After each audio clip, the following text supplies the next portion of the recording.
Hi friends, అందరికీ నమస్కారం. నిన్న ఒక మిత్రుడు బస్సులో వస్తుంటే అడిగారు, సిబిల్ స్కోరు అనేది నా సిబిల్ స్కోర్ తగ్గిపోయింది, నేను వెళ్తే లోన్ ఇవ్వడం లేదు అని అడిగారు.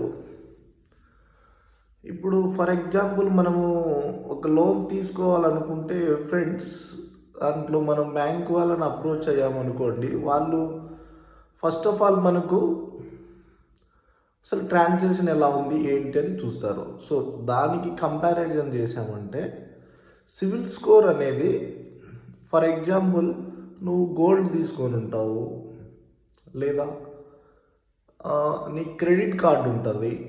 క్రెడిట్ కార్డులో నువ్వు మంత్లీ అమౌంట్ నీకు ఆపర్చునిటీ ఇస్తారనమాట బ్యాంకు వాడు.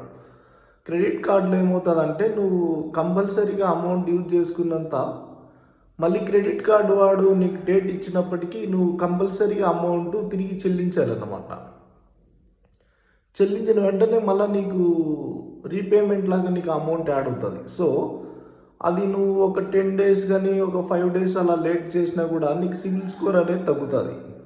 సో ఇప్పుడు మనము బ్యాంకులో గోల్డ్ లోన్ తెచ్చుకుని ఉంటాం, బంగారు పెట్టి మనము లోన్ తెచ్చుకుని ఉంటాం.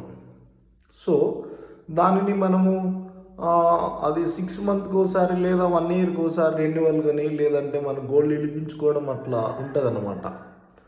సో గోల్డ్ అనేది మనం విడిపించుకోకుండా అట్లే పెట్టుకున్నాం అనుకోండి, లేదా బ్యాంకుకి వెళ్ళి మనము రెన్యువల్ చేయకుండా బ్యాంక్ గోల్డ్ తీసుకోకుండా ఉన్నా కూడా మన సిబిల్ స్కోర్ అనేది తగ్గుతుంది. సో సిబిల్ స్కోర్ అనేది 300 నుంచి 900 వరకు ఉంటుంది. సో 7 నుంచి 750 మధ్యలో ఎక్కువ ఉంటుంది అన్నమాట. అప్పుడు మనం చేయాల్సింది ఏంటంటే, కంపల్సరీగా మనము బ్యాంకుకు అథారిటీస్ అనేది కరెక్ట్గా ఉండాలి.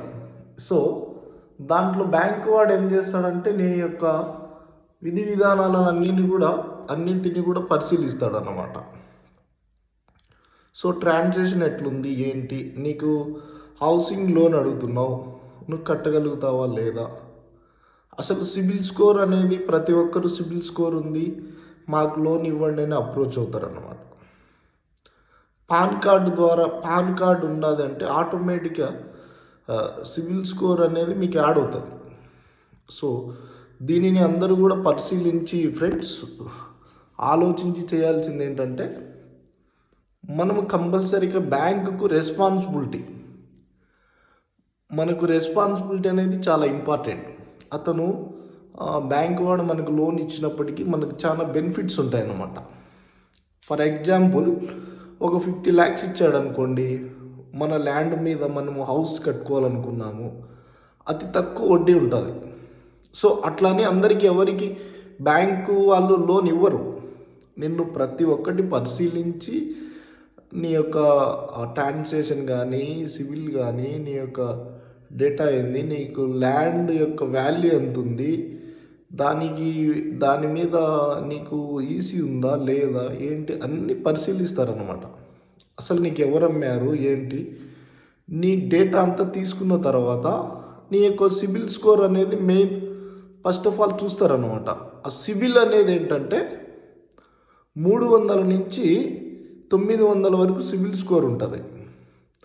అప్పుడు మనము ఈ గోల్డ్ నిత్యావసరానికి సంబంధించి మనం గోల్డ్ పెట్టి లోన్ తీసుకున్నప్పుడు కరెక్ట్గా బ్యాంకుకు కడుతున్నామా లేదా, క్రెడిట్ కార్డ్ అనేది నీకు క్రెడిట్ కార్డ్ వచ్చినప్పుడు నువ్వు అమౌంట్ యూజ్ చేసిన తర్వాత కరెక్ట్గా కడుతున్నావా లేదా. సో ఇవన్నీ పరిశీలిస్తారన్నమాట. నీ యొక్క బిహేవియర్ అనేది, నీ యొక్క అమౌంట్ నువ్వు ఎలా కడుతున్నావు ఏంటనేది ఆ క్రెడిట్ కార్డ్ అనేది చెప్పేస్తుంది. క్రెడిట్ కార్డ్ కానీ బ్యాంక్ లోన్ కానీ అవే వాళ్ళు టాలీ చేసుకుంటారు అన్నమాట. సో అప్పుడు మనకు హౌసింగ్ లోన్ అనేది ఎక్కువ అమౌంట్ ఇస్తాడు కదా, మనం ఎంత లేదన్నా కూడా 50 lakhs 30 lakhs అమౌంట్ ఇచ్చేటప్పటికి అంత మ్యాన్ పవర్ లాగా అన్నీ వాళ్ళు విజిట్ ఉంటుంది అన్నమాట, ఎంక్వైరీ చేసుకుంటారు. సో ఫ్రెండ్స్, ఎందుకు చెప్తున్నానంటే, నిన్న ఒక మిత్రుడు అడిగారు, అసలు సిబిల్ స్కోర్ నాది తగ్గిపోయిందంట, నాది ఉన్నింది చాలా 750 ఉన్నింది బ్రదర్, ఎట్లా ఏంటంటే నేను అందుకోసమని ఈ వీడియో చేస్తున్నా. ప్రతి ఒక్కరు కూడా మనము బ్యాంకుకు రెస్పాన్సిబిలిటీగా మనము ఉండాలి బ్రదర్. సో మనకు అప్పుడు మనకు బ్యాంకు లోన్ ఇస్తుంది. బ్యాంకు వల్ల మనకు చాలా బెనిఫిట్స్ కూడా ఉంటాయన్నమాట. Okay, thank you.